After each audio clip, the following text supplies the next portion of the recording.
कौन से डॉक्टर के पास जाके मुझे ट्रीटमेंट लेना है, किसके पास इलाज कराना है, या न्यूरो सर्जन की ज़रूरत है भी या नहीं है।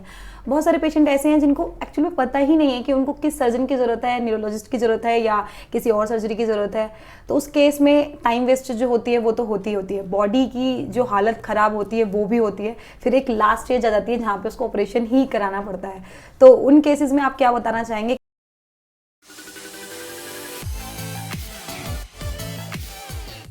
सर, आपसे मेरा एक पर्सनल क्वेश्चन ये था कि मैंने भी बहुत बारी ऐसा देखा है, because I am also patient, और मुझे खुद को भी नहीं पता चला था कि कौन से डॉक्टर के पास जाके मुझे ट्रीटमेंट लेना है, किसके पास इलाज कराना है, या न्यूरो सर्जन की ज़रूरत है भी या नहीं है। बहुत सारे पेशेंट ऐसे हैं जिनको एक्चुअली में पता ही नहीं है कि उनको किस सर्जन की ज़रूरत है, न्यूरोलॉजिस्ट की ज़रूरत है या किसी और सर्जरी की ज़रूरत है। तो उस केस में टाइम वेस्ट जो होती है वो तो होती है, बॉडी की जो हालत ख़राब होती है वो भी होती है। फिर एक लास्ट स्टेज आ जाती है जहाँ पे उसको ऑपरेशन ही कराना पड़ता है। तो उन केसेस में आप क्या बताना चाहेंगे, किस तरीके से चीज़ें पता कर सकता है व्यक्ति और आगे निकल सकता है इन चीज़ों से?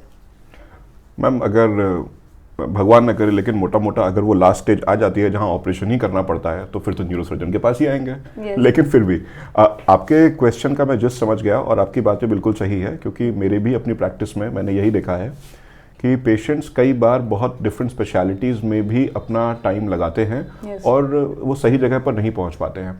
मैम देखिए, मेरा कहना ये है आपके ऑडियंस जो सुन रही हैं कि अगर किसी भी पेशेंट को ना ब्रेन की कोई समस्या का मतलब क्या, ये तो बहुत वेग टर्म हुआ।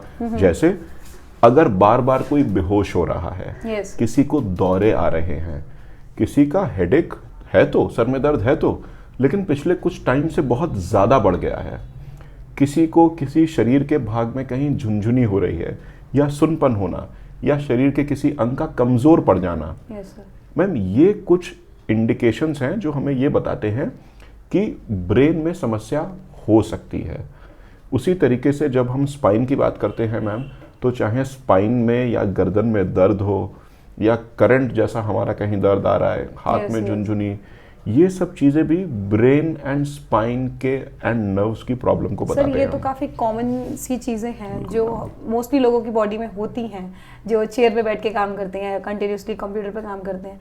तो बहुत मुश्किल है ये तो बताना। नहीं मैम, एक्चुअली मैं सच बताऊं, इसमें डरने की बात नहीं है, लेकिन हमें आने की बात हमने इसलिए बोली मैम, क्योंकि देखिए as a neurosciences and a neurosurgeon, देखिए मैम इस बात को समझिए, जिसने ए से लेकर जेड तक काम किया होता है ना, Yes, उसको वैल्यू मालूम होती है कि ए की क्या वैल्यू है और जेड की। Of course sir. तो अगर हमारे पास कभी ये केसेस जल्दी आ जाते हैं तो हमारे एक्सपीरियंस और हमारी टीचिंग के बेसिस पर हम इसमें डिफरेंशिएट थोड़ा बेटर कर लेते हैं Yes, कि किस पेशेंट को दवाई पे रखना है, किस पेशेंट को एक ऑल्टरनेटिव फॉर्म ऑफ थेरेपी पे रखना है, Yes, sir. और किस पेशेंट के लिए ऑपरेशन जरूरी है। तो जब ये तभी हो सकता है जब वो लास्ट स्टेज में पेशेंट ना आए, क्योंकि उस स्टेज में तो वैसे भी आपके पास कोई ऑप्शन नहीं है। बचता।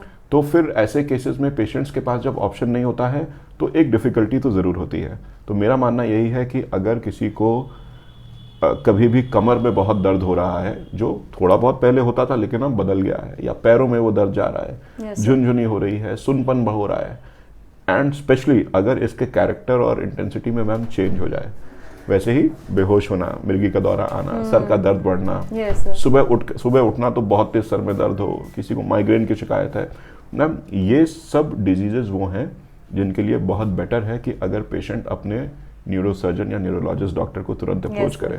Yes sir.